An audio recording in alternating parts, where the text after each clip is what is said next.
घर में शादी का माहौल था, दूल्हा भी सज गया था और बारात भी जाने वाली थी। लेकिन तभी अचानक से जो दूल्हा होता है वह किसी बात को लेकर कुछ ज़्यादा ही परेशान हो जाता है और इसी परेशानी के चलते वह छत पर जाकर खड़ा हो जाता है। जैसे वो छत पर खड़ा होता है तो उसके बाद जो बाराती घर के अंदर तैयार होकर बैठे हुए थे और वेट कर रहे थे कि कब दूल्हा निकले और उसके साथ बारात को लेकर वो लोग भी निकले, वह उसे देखने लगते हैं और सोचने लगते हैं कि ये छत पर क्या कर रहा है। लेकिन इतनी देर में जो दूल्हा होता है वह छत से एकदम से छलांग लगा देता है और यह देखकर एकदम से उस खुशियों के माहौल को मातम के माहौल में बदलने में देर नहीं लगती है। कौन था वह दूल्हा और किस वजह से उसने छत से छलांग लगा दी थी जबकि वह बारात लेकर जाने वाला था? पूरी सच्चाई के बारे में जानने के लिए वीडियो को अंत तक जरूर देखें। बिहार के एक डिस्ट्रिक्ट के गांव में एक लड़का रहा करता है जिसका नाम है बनवारी। बनवारी के घर में उसके माता पिता हैं और उसे 2 छोटी बहनें हैं। बनवारी सीधा साधा लड़का है और वह ज्यादा किसी की ऐसी वैसी बातों पर ध्यान नहीं दिया करता है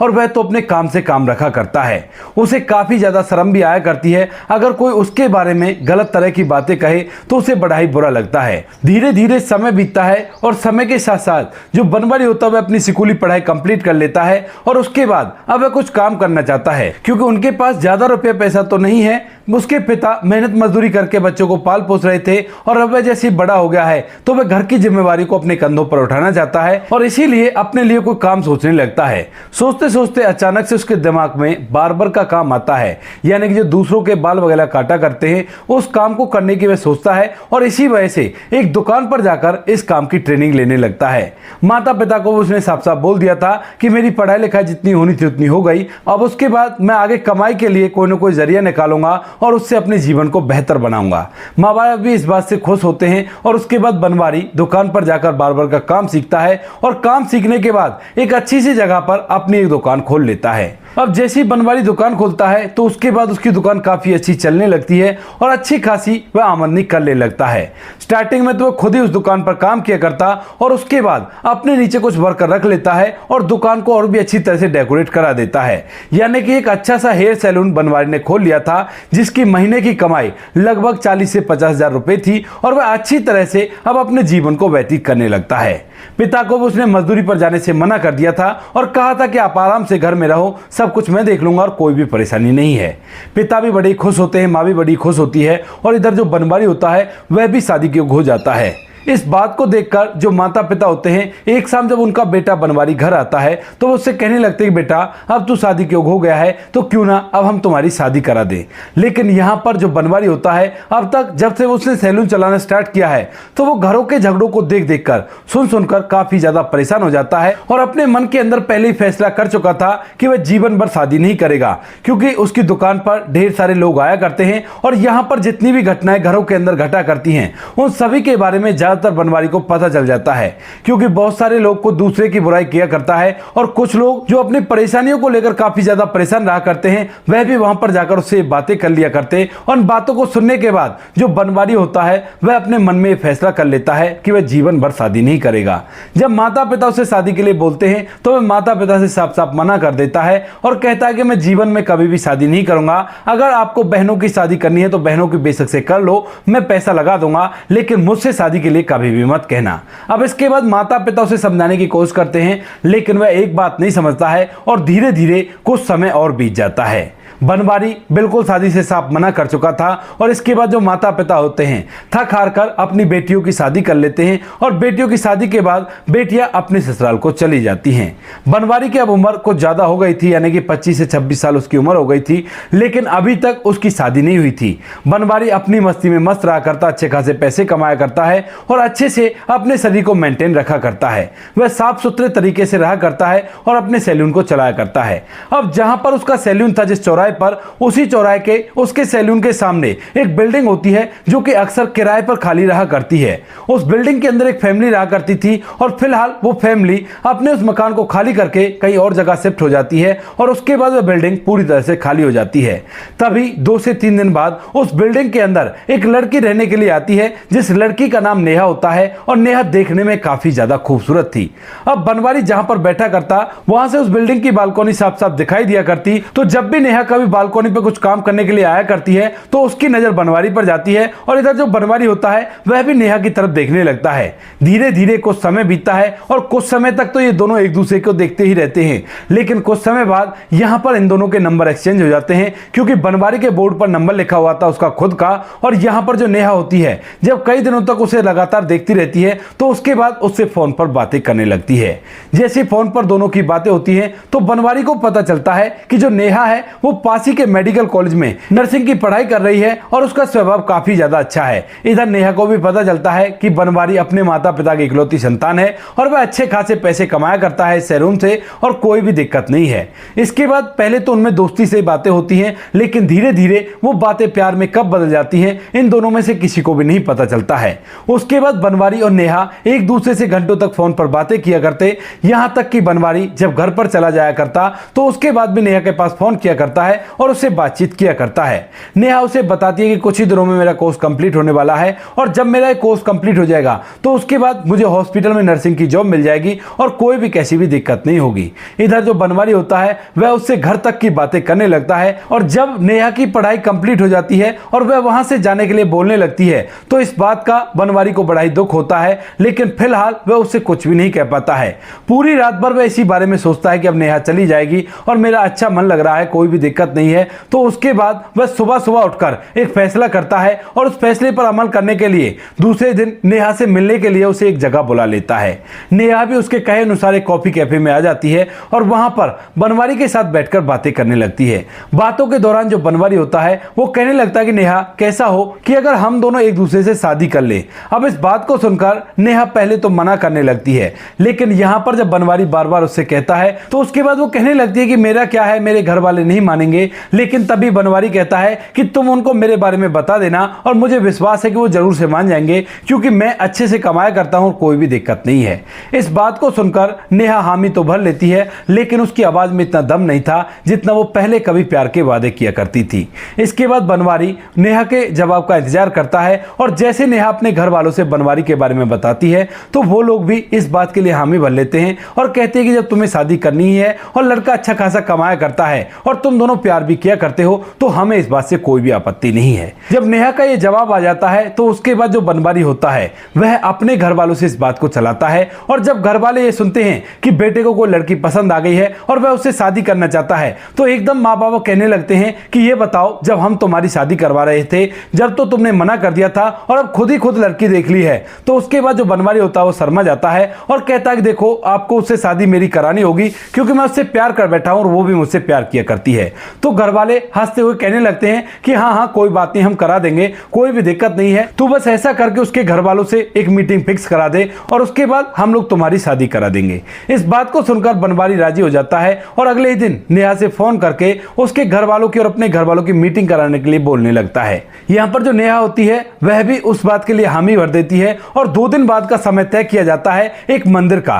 कि वहां पर आकर दोनों घर वालों की मीटिंग करवा दी जाएगी और हम दोनों भी वहां पर रहेंगे और सारी बातें फिक्स कर ली जाएंगी। इसके बाद धीरे धीरे 2 दिन भी कंप्लीट हो जाते हैं और 2 दिन बाद नेहा अपने घर वालों को लेकर उस मंदिर पर पहुंच जाती है और यहां पर जो बनवारी होता है वह भी अपने घर वालों को लेकर उस जगह पर पहुंच गया था। वहां पर जाने के बाद दोनों परिवार वाले आपस में बात करते हैं और बातें करने के बाद इन दोनों की शादी तय कर दी जाती है। तय करने के बाद एक निश्चित मुहूर्त निकाल दिया गया था और उस मुहूर्त पर इन दोनों की शादी होनी थी और यहाँ पर दोनों परिवार शादी की तैयारियों में जोर शोर से जुट जाते हैं और यहाँ पर सभी लोग पूरी तरह से खुश थे, कोई भी कैसी भी दिक्कत नहीं थी। लेकिन यहाँ पर जो नेहा होती है उसके दिल में एक अजीब सा डर है, जिस डर को बार बार वो जाहिर तो करना चाहती है बनवारी से, लेकिन कर नहीं पाती है और चुपचाप ऐसी रह जाती है। धीरे धीरे शादी का दिन नजदीक आता है और शादी का दिन नजदीक आते आते नेहा को बनवारी से और भी ज्यादा प्यार हो जाता है क्योंकि यहाँ पर जो बनवारी होता है वो हर चीज का सिलेक्शन करने के लिए नेहा के पास फोन किया करता और उससे पूछा करता कि ये कैसा रहेगा और ये कैसा रहेगा।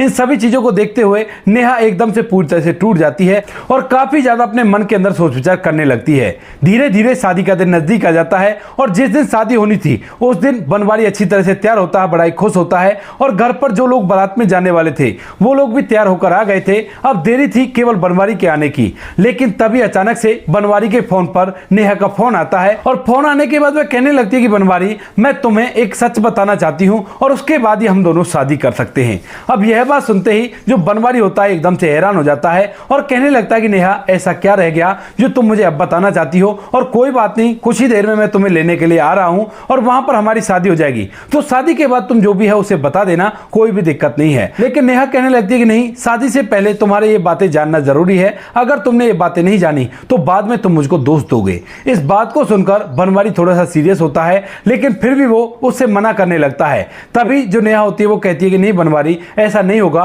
और मैं तुम्हें बताकर रहूंगी। ऐसा कहकर जो नेहा होती है वो कहने लगती है कि थोड़ी देर में मैं व्हाट्सएप पर तुम्हारे पास फोटो भेज रही हूं और उन फोटो को देखने के बाद तुम मेरे पास फोन कर देना और मुझे बताना कि क्या अब भी तुम मुझसे शादी करना चाहते हो। ऐसा कहकर नेहा फोन काट देती है और फोन काटने के बाद बनवारी के व्हाट्सएप पर 10 से 12 फोटो भेज देती है। जैसे ही यहां पर बनवारी उन फोटोज को खोलकर देखता है तो एकदम से उसकी आंखें फटी के फटी रह जाती हैं, क्योंकि इन फोटो के अंदर जो नेहा होती है वो किसी और लड़के की बाहों में बाहें डालकर पड़ी हुई थी। और इन फोटो को देखने के बाद एकदम से बनवारी गहन सोच विचार करने लगता है और उसका दिमाग पूरी तरह से खराब हो जाता है, क्योंकि उसकी वो प्रेमिका जिससे वो दिलो जान से प्यार किया करता था वो किसी और की बाहों में बैठी हुई थी और यहाँ पर बनवारी उसे अपना समझ रहा था और उसके लिए उसने अपने घर वालों तक से बोल दिया कि वह उसी से शादी करेगा। इस बात को सोच सोचकर बनवारी काफी ज्यादा परेशान हो जाता है और जैसे नेहा को फोटो भेजे हुए लगभग 10 से 15 मिनट बीत जाते हैं तो उसके बाद नेहा दोबारा से अपनी तरफ से फोन करती है, लेकिन बनवारी इस फोन को काट देता है और चुपचाप अपने कमरे के अंदर बैठकर बहुत कुछ सोचने लगता है।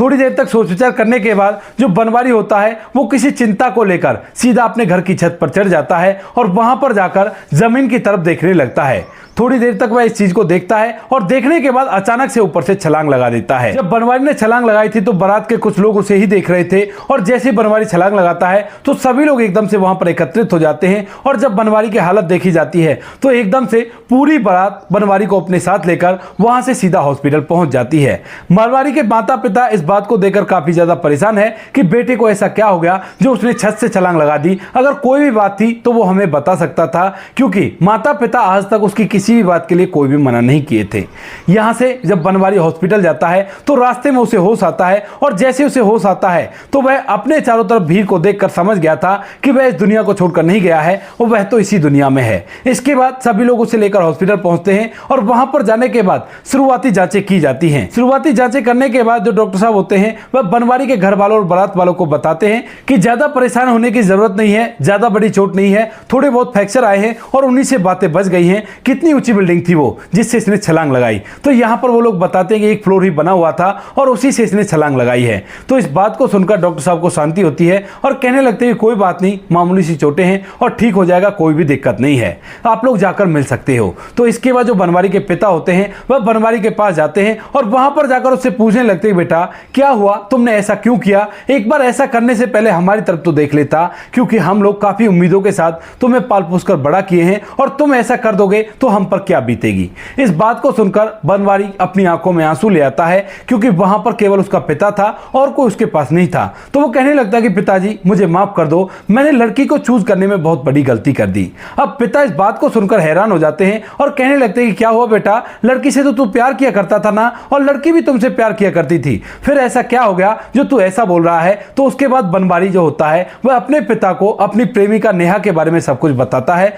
और कहता है कि पिताजी इस तरह से नेहा ने मुझ पर फोटो भेजे हैं और उसने कहा है कि मैं पहले ही तुमसे ये बात करना चाहती हूं, कहीं बाद में तुम वैसी वैसी बातें करने लगो। इस बात को सुनकर नेहा के जो पिता होते हैं वह भी सोच विचार में पड़ जाते हैं और सोच विचार में पड़ने के बाद वह अपने बेटे से नेहा का नंबर मांगने लगते हैं। तभी जो बनवारी होता है वो कहता है कि नहीं पिताजी, उससे बात करके क्या फायदा, जब वो किसी दूसरे को पसंद किया करती है तो मैं उससे शादी करके खामखा अपनी जिंदगी को बर्बाद नहीं करना चाहता। लेकिन तभी जो पिता होता है वो कहने लगता है कि बेटा पहले एक बार बात तो कर लेते हैं कि कौन है ये लड़का और किस वजह से इसने ये फोटो तुम्हें भेजे हैं, उसके बाद कोई डिसीजन लो तो ही अच्छा है, और तुमने जो कुछ भी किया है वो बिल्कुल ठीक नहीं किया है। अब इस बात को सुनकर बनवारी इस बारे में सोचने लगता है और सोचता है कि पिताजी सही कह रहे हैं और मैंने ये गलत किया है, मुझे पहले एक बार नेहा से बात कर लेनी चाहिए थी। इस बात को सोचकर जो यहाँ पर बनवारी होता है वह नेहा के फोन पर फोन मिला देता है, क्योंकि काफी दिनों तक इनका प्यार चला था और नेहा का फोन नंबर उसे मोह जवानी याद है। इसके बाद जैसे वो नेहा पर फोन मिलाता है अपने पिता के फोन से,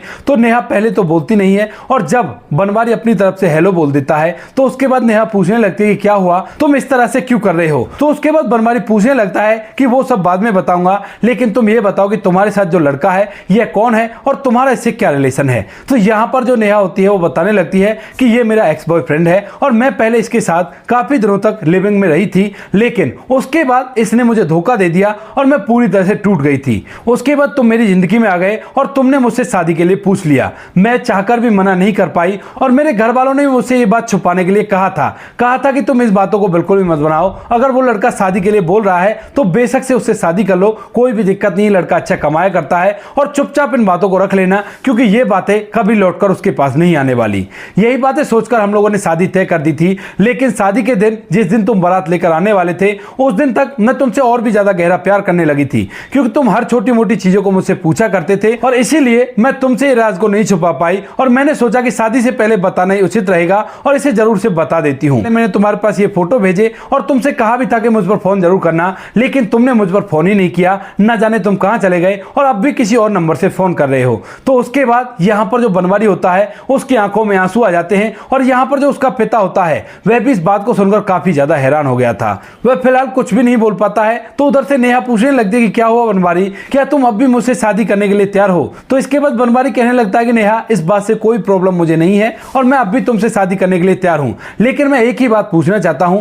क्या तुम उस लड़के से अब अलग हो चुकी हो। तो उसके बाद वो कहती है कि हाँ बनवारी, मैं उससे अलग हो चुकी हूं और उसकी तो शादी भी हो गई है। इस बात को सुनने के बाद जो बनवारी होता है खुशी खुशी शादी के लिए तैयार हो जाता है और अपने पिता से उस बात के लिए माफी मांगता है। पिता भी अपने बेटे को सलाह देता है कि बेटा ऐसा कभी नहीं करना चाहिए, पहले बात की जड़ तक जाना चाहिए। तो बनवारी कहता है कि हाँ पिताजी आप सही कह रहे हो, मैं डर गया था और मैंने सोचा कि शायद मेरी पत्नी मुझे बता रही है कि मैं इस लड़के के साथ रहा करती हूँ और इससे तुम्हें कोई भी आपत्ति ना हो तो बारात लेकर आ जाओ, वरना बेशक से बारात लेकर मत आओ। यहाँ पर बनवारी के दिमाग में जो परेशानी थी वो पूरी तरह से खत्म हो गई थी और उसके बाद यहाँ से जो दूल्हा होता है वह व्हीलचेयर पर जाता है और अपनी पत्नी नेहा से शादी करता है। वहां पर लड़की वालों को जब ये बात पता चलती है तो उनको एक हादसा बताया जाता है कि वैसे पैर फिसल गया और छत से नीचे गिर गया, लेकिन शादी तो करनी थी, मुहूर्त निकला जा रहा था, तो इसी वजह से हम लोग इसे यहाँ पर ले आए। उसके बाद दोनों की शादी हो जाती है और शादी के बाद जब नेहा इस बात को करती है कि तुम्हारे पैर में चोट कैसे आई, क्या सही बात है जो तुम्हारे घर वाले बता रहे थे, तो यहाँ पर बनवारी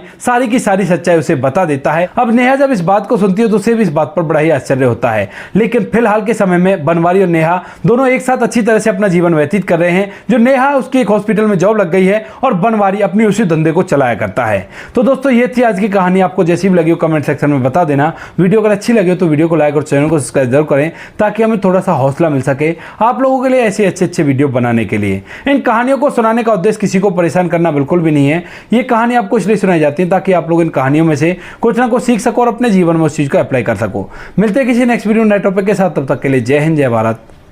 जय हिंदुस्तान।